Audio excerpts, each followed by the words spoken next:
Hey guys, I'm here with Ekene Ashinze, and welcome back to Tech Chats with Sunkanmi. We are going to be looking into the life of this our very prolific software engineer, and we will just learn a thing or two from his super inspiring story. Ekene Ashinze is a prolific software engineer. He has worked with companies like OPay and Microsoft, which is his current company, and he is currently based in Canada. Ekene, I am proudly to say he is a senior software engineer at Microsoft and a graduate of cell biology, molecular biology, and genetics. He was, in fact, the best graduating student of his course, finishing with a first class honors, and was my tutor at GDS Unilag. Ekene lives a quiet life, enjoying his time with some games or discussions on code. And I'm super happy he's joining us today. Let's give a round of applause for Ekene. Whoa, whoa, whoa. Virtual round of applause. Whoa. Ekene, are you excited to be here? As I'm excited. Yeah, I am. That sounded a bit like um, I don't know if you've used Gemini live. Oh, I can promise you this was literally from my head. This was not AI. This was from my head, and it was from basically your LinkedIn profile and my own background research. In fact, let me even tell you a funny thing. I wanted to. I literally messaged Daniel the other day, and I really was looking for a random fact about you that nobody knows. But Daniel just heard my message. He paid me die. I was like, I wanted to surprise the kid on this call. I was like, oh no, he paid me die. But it's all good. It's all good. I was like, we take it. We take those. Move. But anyway, I'm happy that you're here. I'm happy that we are having this conversation. So I just want to I know about your background, but I want everyone that is listening on this podcast to know about you as well. So can you just briefly tell us about your story? How did you get into tech? And what was your tech background? Seeing that you came from a field, rather you graduated from a field that is not even related to tech at all. Okay, great. Um, so yeah, from like my background, like secondary school, Mm-hmm. kind of like wasn't really sure if I was like going to go with like biology or engineering. Mm, Like for context, I like most schools like during secondary school you like pick subjects that you want to do, like yeah. some subjects that like you want to, depending on if you want to go like the biology route or the engineering route. So like my school, then we had like technical drawing, and then we had like agricultural science. So like if Mm, you had to like pick between like one of the two of them. So like people that were more biology inclined will go with like the agri science, while the tech oriented guys would go with like technical drawing. yeah. Um, I did technical drawing because yeah, like from SS1, SS2, I just wanted to. I thought I was going to be an engineer until like final year in secondary school. I kind of changed and oh yeah, I want to. I kind of like love biology in like final year. I was like, oh, let me change and become, and like I'll maybe become a doctor or something. Okay. So yeah, that's like the beginning of how I got into cell biology and genetics. Yes. Honestly, I didn't get um, into medicine, Mm, which was like the first choice for me. But I got into cell biology and genetics. Yeah, I stayed 1 year at home, and during that 1 year, I kind of like was thinking of things to do. What skills can I learn while I'm at home? Waiting for 1 year, and that was when I stumbled on like coding basically. So yeah, I just searched on like what can you do online to make money, or what skills mm-hmm. can you learn. And I said, oh, I saw like, oh yeah, you could learn to code, and then I started with like W3 schools. And so yeah, basically from like all through my like university days, I've kind of had like just like coding on the side, Yeah. until when like I took it like a profession. Cool, cool. The time you stayed 1 year at home, I mean, was it not a hard experience? Because I could even imagine that nobody wants to stay 1 year at home. Were your parents understanding? I mean, throughout the whole time, and how was it for you? How was it for you, really? That time you had to stay 1 year at home and just think. Rather, Yeah, how was it? yeah. It wasn't the best experience for me at first. Mm-hmm. It was like, yeah, I was expecting to go in, and I had like a couple of friends that like just got in. So yeah, I was just at home. Like, yeah, but I didn't like let that like really make me feel Deter so you. bad. Yeah. Yeah. So like, I just made good use of the opportunity. I kind of like learned some skills. So I learned to code. I also learned um, the keyboard, like the musical instrument. So yeah, it kind of made good use of like that 1 year I had. That's really good. So now, can you remember anybody that was instrumental in your development? At least from secondary school to university, or were you the kind of person that was just solo, or you just went in solo and you did everything on your own? Can you remember anybody? I would say like right from start, Yes. I mostly did like the learnings on my own with like Mm. W3 schools on my phone. That's why I like started learning. Yes. I was just like mostly learning on my phone until I didn't have a laptop then. So yeah, that's why I was just on my phone until yeah, I actually was, yeah, I was working like on my phone until um someone Your Shagemi friend. Shagun Yeah. yeah, he it was like this tech group where he just asked, oh, who is good in like front end. I think that's the question he asked. I was like, yeah, I'm good. And I was like, oh, send me your project or send me stuff you've worked on or like your portfolio and stuff.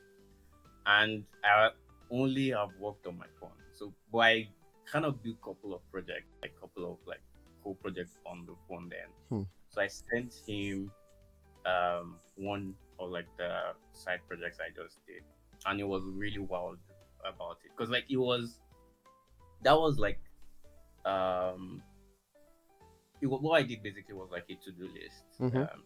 Simple.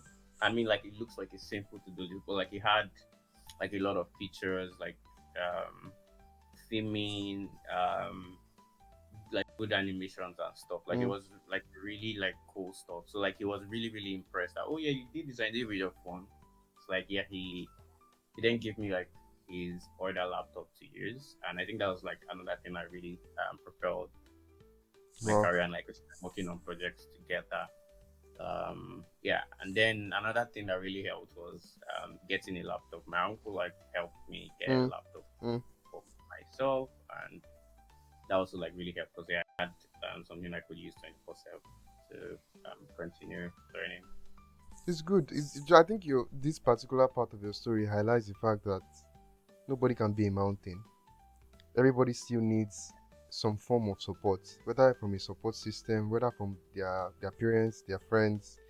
People are always going to be instrumental in your development, which I really like from your story. And I also think I learned something else whenever I read about your story, I hear about your story, is that even those simple tasks or those simple applications, what are you doing that is different from the rest? What are you doing that will make you stand out from the whole crowd? And what's now more impressive is you did everything with your phone. With a, with a phone. And some of us are using laptops and we're complaining about, you know, some things not working, or we're doing the barest minimum, and we're expecting like tremendous results. It doesn't really work like that. So I really like that part of your story. Moving on, I want to know, what were some of the biggest challenges you faced early on? And in your opinion, where you are right now, could you have avoided them?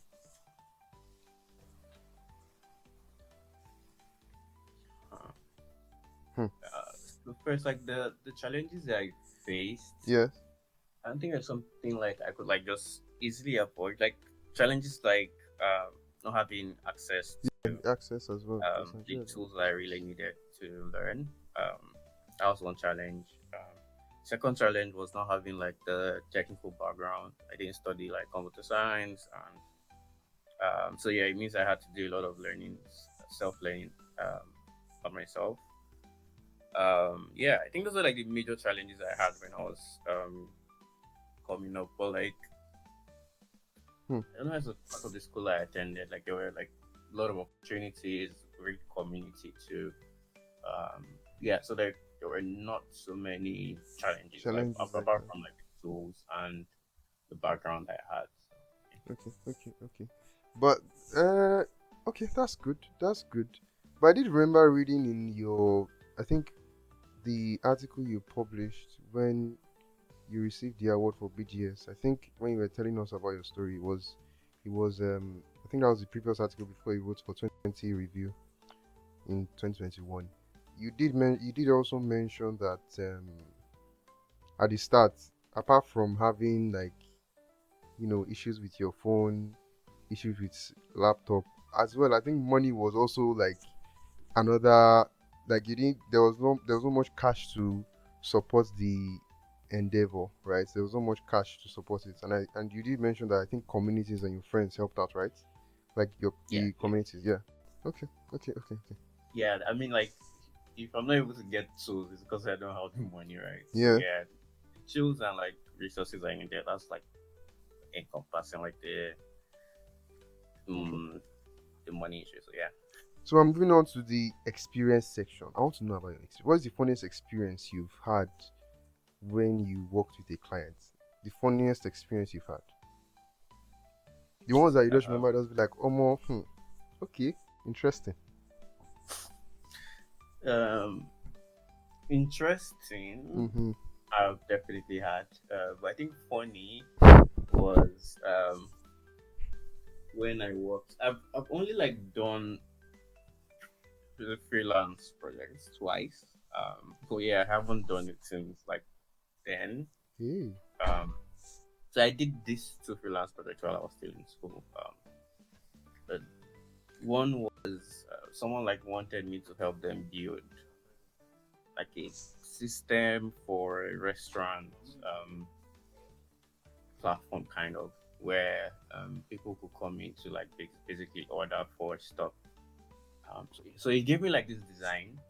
Yeah. The design was uh, kind of unique. It was like different from Mm. like what you typically see on a normal website. It was mostly forms and stuff, but like it was entirely different basically. Um, Hmm. so I think I just designed it exactly the same way, or he basically said, "Oh, he wanted it designed or like done the exact way the design was." Which most people wouldn't like do it that same way. You feel like, Yeah. oh, this could look better, Yeah, right? this could look better. But he Yes, you always just try to basically offer said, "I want it." suggestions. Yeah, it was like I just want it this way. So I built like everything for him, did everything, and it was so nice. Like he really, really loved it, and he was just always coming, like was just commending like the work. Hmm. So when I finished, he was really happy, and that was like the end. And then I think after that, I said, "Oh, I wasn't gonna do any freelance project again until like I was already working full time at OK." So like I was earning like a stable salary, like a lot better than what I was used to when I was in secondary school. Sorry, when I was in uni. Mm. So he came. I love like the other like clients basically came back to me like, oh yeah, I want to do something different.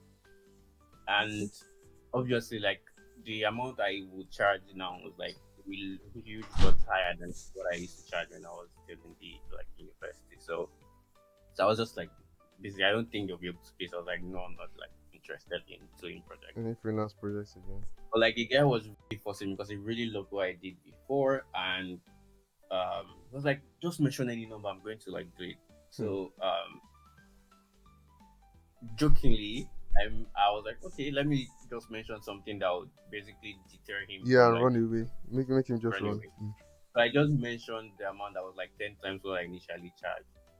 And I think, oh yeah, it's not going to accept. And then he accepted it. Ah. I was like, oh shit.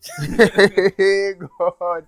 That one now. So I really didn't want to work on like the freelance thing. So like that was like the funny thing, like the fact that oh like he accepted it. Then I Yes. had to like tell him that oh no actually I'm really not like going to do this thing like yeah Wait, did you actually accept it? I'm surprised. yeah Okay. So did you accept it yeah at the he end of the day? accepted. He was like see I don't really care like I know that Yeah. you're going to do it well so yeah That's interesting. yeah Oh. Not many Nigerians, I would say. Not many people in tech will do that. They will be saying, "Oh, boy, you don't have sense. You don't do it." I'm smelling Yeah. the comment section right now. Some of you might think that he did not use his break. Kini kon. I'm telling you, sometimes it's when it gets to some certain projects, right? When it gets to some certain projects, when you don't have an interest, it's going to be very hard for you to pull through to the end. And even if you are done, right? Even if you are done, you feel like they've just used you. And I think those kind of projects might add to burnout, so to say. Or what do you think about that? Yeah, I mean, maybe now Mm-hmm.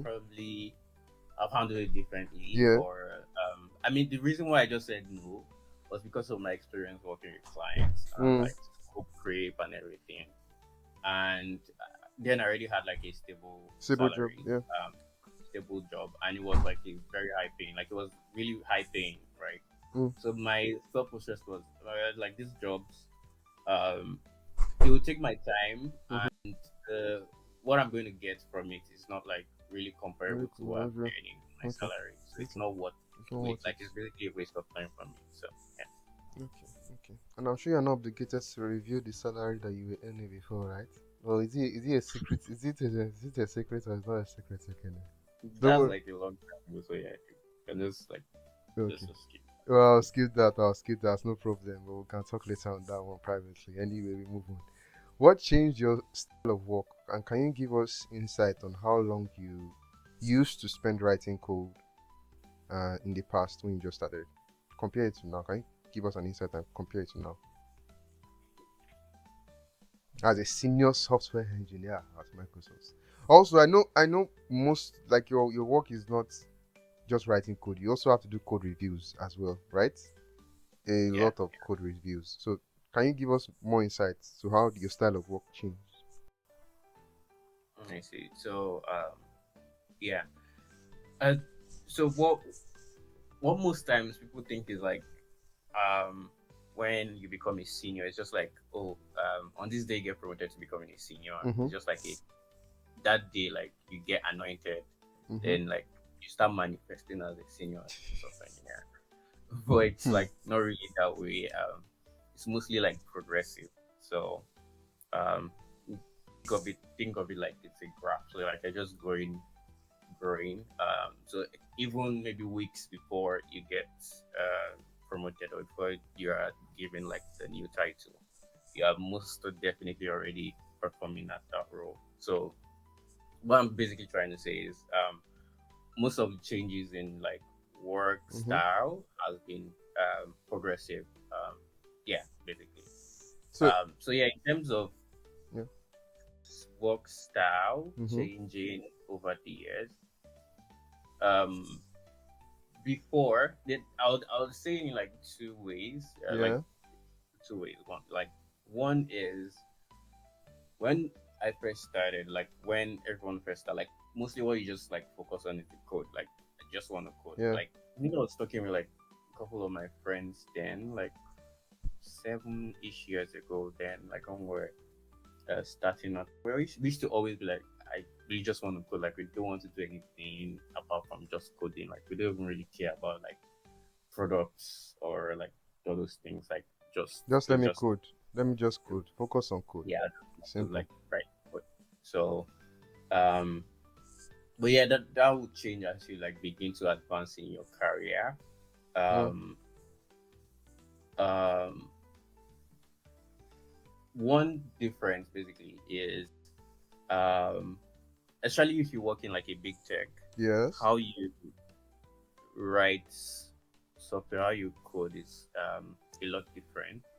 Some styles are introduced. It- Some formats are, you know, yeah, yeah, adopting. yeah, so there are a lot of things you need to think about when you're building something. It's just mainly like the differences between startups and like big tech, at least sometimes. So when you're building stuff, you need to think about accessibility. You need to think about privacy. You need to think about compliance. So these are like a lot of things that you need to think about. Also, the fact that like what you are building is not for just one country or one state. It's like it's most probably going to be used everywhere. So like there's a higher chance of it breaking. So if you have like a case that you say, this case, the probability that anybody will have fall into like this scenario is say like 1 in a million, right? So Okay. if you're working in a startup, like there's no reason why you should handle a 1 in a million case, right? Mm. Because your users are probably not going to be up to a million. So like the chance that a user will actually have that like That fall use into that case. use case is very, very low, right? But if you're working in like a if you're working on like a Big tech. In big tech. big tech or like a big software, like something like a building that's like going to be used like a lot of people, then that probability is higher because now let's say you have tens of millions of users, that probability is over 100%. Like basically that Yeah. you definitely have like that scenario occurring, Hmm. right? So you need to handle like even the tiniest of cases. Yeah, so those Okay. kind of Okay. things Okay. are things that you need to think about. That I think at least I've like gotten to like start reasoning about. Mm. And another thing is like as you progress in your career, you begin to pick up more of like soft skills than technical skills, or basically, yeah, that like compared to like how it used to be like when it's like because when you're starting out, it's mostly just technical skills. You're just learning maybe a language or a Yeah. framework or something. That's like mostly what you're interested in. But like as you grow, you start like doing a lot more in terms of soft skills. So like presenting what your team is working on to like leaders, or speaking with products, discussing trade-offs for like what you're building, or mentoring and coaching of like junior developers. So those are like more of the things that would get measured for you as a senior than I like see. Then when when you're you're just just starting starting out. out. Like, yeah, yeah. Okay. So when you're just starting out, what everybody cares about? Oh, does your code work? Does it work well? Mm-hmm. Yeah, that's like what most people care about. But as it like as you advance your career, what people now look at is, oh, how many like does this person mentor other people? Does this person lead? Um, does this person lead the team, or does this person present the project? How often does it present, and how well does it present like the Mm. project leaders and like all those kind of things? So, Beautiful. Beautiful. Thank you so much for that insight. I hope startups found out. I hope people are taking note of this. So, you can just drop bomb for us now. We should take note of. Please write things down. Anyway, moving on to the next one. So I just put these two questions in one because I really like to know. I really like to know what is your biggest achievement? What did you learn from it, and what would you say it's your biggest, the biggest lesson you learned in recent past? I would say, or your biggest failure, and what did you learn from it? yeah. So um, when you mean achievements, Ekene, or you cannot. Oh my, Ekene, you cannot even. Please, you have like your roster is big. In fact, I need to let you guys also know. Ekene is one of the most humble people you can find out there. He doesn't. he- Most people would talk about their achievements and everything, but Ekene is the kind of person that would rather just keep quiet. And there's even other people that will be talking about what he has achieved because I don't think he realizes how much of a beast he can actually be. But moving on, let me let you speak. Sorry, no vex. So you can talk, sir. You can talk. honestly, like I don't like when you Mm-hmm. mean. Do you mean like achievements in Like like BGS, all those ones. Oh, but BGS no easy for Unilag.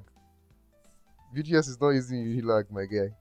So when I talk about biggest achievement, I talk about something you're most proud of. For example, your proudest moment that you just did something and you're really proud of it, and the one that you said, I wish I did this thing differently, then I would have actually achieved this. Those two things, if I'm giving much context. For example, now I'm most proud of the fact that even after 7 years of spending time in school with strike, ASU strike and everything, I still came out of Unilag. Okay. from computer science. That's, I would say, one of my biggest achievements, as well as the podcast I'm starting now, Tech Chat with Sunkanmi. Please subscribe and like. So that's one of the things I would say is one of my biggest achievements. So what about for you? Yeah, I wouldn't like really say I have like the biggest one. I just have like a couple of things that I'm proud of Yes. doing. I think one is graduating school well, Yeah. um and like getting like a good place like when I started then, because like it was like really difficult. Mm. Yeah, it was very like difficult for me then, because was mostly like, oh, what every point, what do you need to trade off? Because handling both at the same time it's like Yeah. It was not so easy. yeah. So at every point you have to like make trade offs. So like sometimes during like normal classes you make trade offs in school for like your career, but like Mm. during the times when you need to like sit up in school, then you also make trade offs in your career, right? So like for example, I was working while in school, but like during time for like my projects Mm-hmm. and my defense and all those things, I had to like take a break off work, like Mm. inside to focus on like school, right? So like and then all those trades off and making sure that oh you're not like overly devoting one time to one thing or to another thing when you shouldn't be. Um, it's like one very important thing, and like it's difficult to know Yeah. when you should do um what you should focus on at like every specific time or at any time Like basically. So basically prioritizing of it. yeah, Mm. yeah, exactly. Mm. So yeah, there was this time when so like getting BGS was very very close. Like it was, I think I probably have like the same CGPA or like the second best person like Yeah. best in the department. Yeah. So like like couple of weeks months before like the graduation, I was very sad because I didn't think I was going to like get BGS, but like I'd been like the top of like the department like all through from Mm. like year one until year four. Yeah. Like the reason why I was dropping was because of like my tech career. I Yeah. was focused.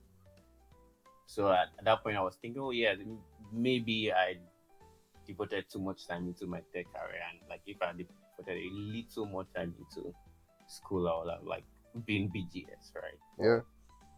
But But yeah, so yeah, basically finding the balance, right, was one thing I think I did well. Um, that I'm proud of being able to accomplish. So yeah, that's one. And yeah, also like other things in my career, like software that like I've contributed to, are also like some things I'm like proud of. yeah, like the Yeah. Angular Paystack library. You know what? I would want to expose him so bad, but I want to keep it on the low because Ekene is still my friend and I still wanted to talk to him, so I'll not expose him. I'll not say much, but you guys can always find his profile in the description. I'll also plug in his article as well that he wrote on all these experiences so that you can also learn from it because his story is very inspiring. His story is very inspiring. I'm pretty sure plenty blogs have carried it. Not even plenty, like a few blogs have carried it. So it's an inspiring story that you can also learn from and grow from. And I'm expecting even in 6 months' time, after hearing this, that some people will pop up from this podcast and just be like, "Oh, I listened to Ekene's podcast on Tech Chat with Sunkanmi, and I was really inspired by the story, and I decided to go into tech even while I'm in school to try to handle things and prioritize well." So yeah, moving on because I think I'm spending plenty time than usual. Moving on. Tell me the advice. Give me advice. Ekene, me, I want advice one on one. What advice will you give to someone just starting in the industry? Yeah. I think I get asked this question every time, and I Yes. always say the same thing. And it is go deep before you go wide. That's Go deep before you go wide. Deep. Go deep before you yes. go wide. Okay, explain. You can So explain. if you look at the letter T, Yeah. like capital T or inverted, right? So you have um, a long stem, basically a long stem, and then like wide at the base. Like if you look at it upside down, Mm. right? So yeah, that's like the basic meaning of like go deep before Before you you go. go I there. can't remember who like first said this to me, but when like you are Go starting out, the most important thing is to pick one thing, and be very good at it. get a niche, yeah, get very very good at it, and then you can then decide to like branch out. Mm. That's like I think the most that's at least like the most important thing that's really been helpful for me like when I was um growing, and I think it really helped my like career. um It did. I'll just give like an example. So like if people like starting to code, for example, Yeah. You can cook? Interesting. Okay. I did not know no that. code, I said Good. code, not Oh, I code. feel. I feel. Okay, starting to code. So people learning like programming, right? So some people might decide to like learn a couple of languages or learn a Mm. couple of frameworks and all those things. Um, but I think one thing that helped me in my career was I focused on JavaScript at this early on, Mm-hmm. and I got like kind of good at it. And that really helped me because when I joined Microsoft, the only thing I'd written was actually when I first joined, when I was OP, Mm-hmm. I'd only written JavaScript and maybe Python or something. But our backend was in Go, but I was able to contribute well to like the backend service, even though I was hired as a front end engineer. But I was able to contribute like well because I had basically good knowledge of JavaScript, and because I had that good knowledge, I was able to like translate most of the things I learned to Golang. So the same thing when I joined Microsoft. The backend was also on C Sharp, and I needed to like the first task I was going to work on was um, basically C Sharp and PowerShell, Mm. um, and I'd never written any of those two before. So the fact that I had like good knowledge of one thing made it easy for me to transfer those skills Wow. to other things. So Beautiful, incredible, incredible, incredible. Do you have any books, any podcasts, any, maybe chat with Sukomi that you recommend? Courses you recommend for those looking to learn more? it depends on what you are like Doing Abi? deciding to learn on. Like Mm. if it's engineering related, like software engineering related. Yeah. Depend. Yeah, it also depends Depends. on like what type of like engineering thing you're learning. Like if you're learning, Yeah. if you want to like learn system design, there's like the high scale, is it high scalability blog? If you want to learn front end, there's front end masters, there's Udacity. Like so, like the resources will depend on what exactly like you want to learn. Um, yeah, but great thing is like the a huge chunk of like the internet is free. So yeah, you Okay. can learn like whatever you want to. Okay. Okay. Yeah. Yeah. That was a failed attempt at plugging in my podcast, but we move on. Anyway, what strategies do you use to stay motivated and productive? What strategies do you use to stay motivated and productive? Let's see. Um,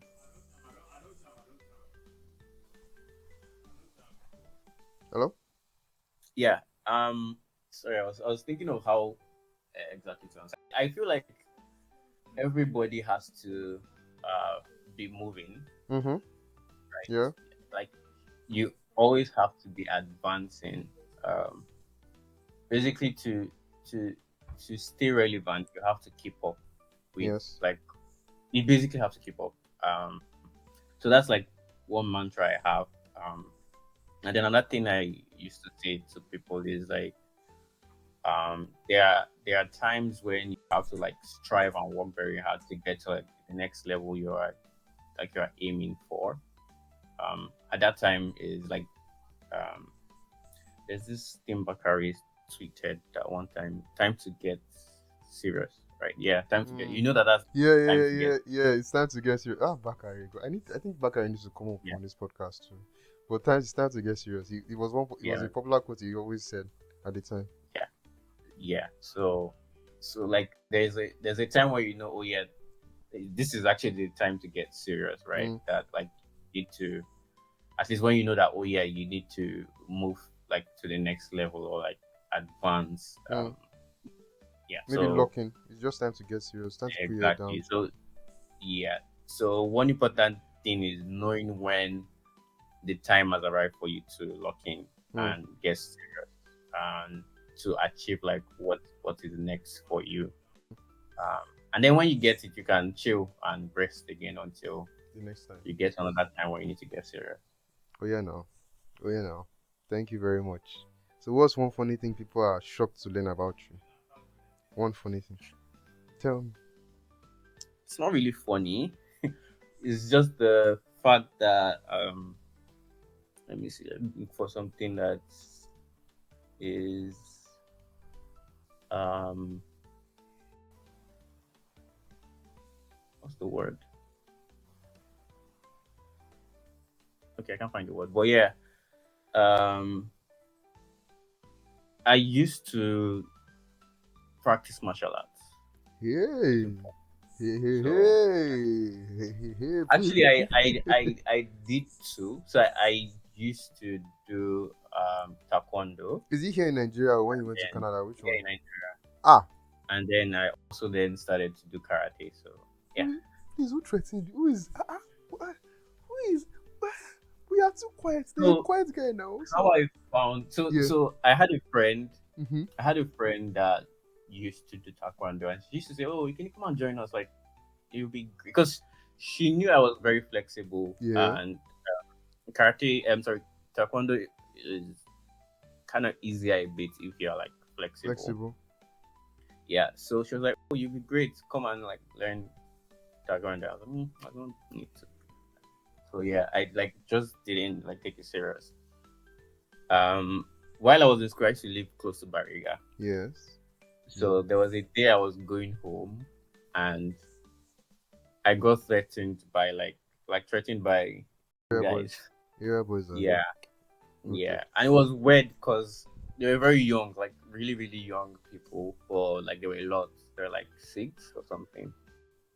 I was just Mm. annoyed that like wait, like I just got annoyed and I was like, oh yeah, let me go and Young start girl, man. learning. Let me maybe break some. No, no, don't say break some heads. Let me just defend myself the next time something like that happens. I'm shocked though. Hey, how can they be? But you're very quiet now. It's not like you were looking for trouble. You didn't seem like the troublemaker type. I mean, well, That's the yeah, point of martial yeah. arts. So if you know someone who practice traditional martial arts, Mhm, um, at least what we mostly learn mhm. is to avoid conflict. Conflicts. So Okay, okay. they even like the grandmaster black belter of martial arts or like anyone who is like really versed in karate, taekwondo, all this like Mhm. traditional martial arts, they always try as much as possible to avoid conflict. That's like the main thing. So you learn karate not to fight people Yes. or to beat up people, but to prevent conflict and give yourself that confidence Okay. when you're outside. So That's yeah, that's that's interesting. Me, I did not know this. I don't know anything about it. In fact, it's like you're encouraging me to go and be to go and be learning boxing or something. But it's all good. Noted. boxing is not traditional martial arts. Well, So yeah, well, well. Speaking of self-defense, quote unquote, you're making me think of learning something like boxing or just to be able to defend myself when things like that happen. Not that I can't defend myself now. It's just a I just need to go through a specific kind of training, even though it's boxing or martial arts. But yeah, thank you for that. Now final thoughts. We're about to end this, and I want to end it on a very high note, as well as you telling people to subscribe to my channel. Please subscribe to the channel. Can you leave the audience or this our audience here with a word of encouragement and final thoughts? Any advice you'd love to give them as a closing remark? yeah. I think one thing is to just continue like whatever you're doing, Mm-hmm. continue doing it.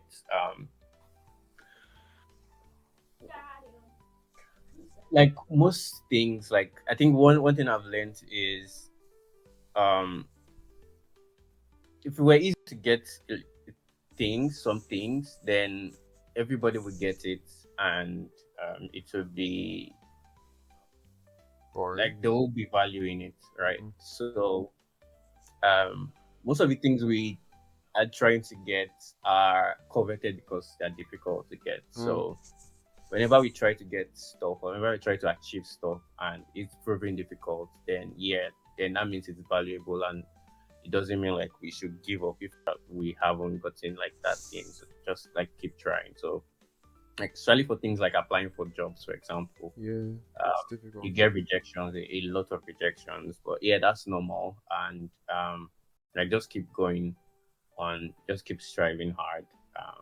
And that's just like an example. Applying for jobs, like other things, like just keep striving hard. um if you are learning to code and like looking for your first job, Yeah. just the things you need to do: build projects, apply, just keep applying and applying. um yeah, I think that's it. And yeah, that's basically it. I wanted to say something about AI, but You yeah. actually, if you want us to get into that, I don't mind. This can be like a whole separate section because I would really love to know your thoughts about AI. Because at the beginning of this podcast, my original genre was my second was AI, or whether they were expected to be AI. So I want to know your thoughts on it. Actually, do you think AI is changing the ecosystem, the tech ecosystem, for the good or for the bad? Which one? Certainly not changing the This is it ecosystem for the for bad. bad. Yeah. So yeah. Um, but one important thing to note is that a lot of like all these things you are seeing Yes.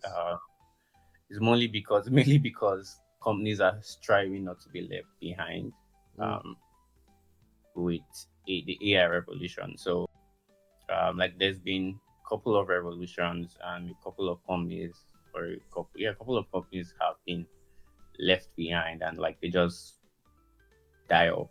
Um, Because but with the and like other like startups or smaller companies spring up and like take over. But like all these companies we have now are like striving so hard to prevent that thing from happening. That's why it seems like it's a lot like like a lot faster, and like you're seeing like new announcements every week.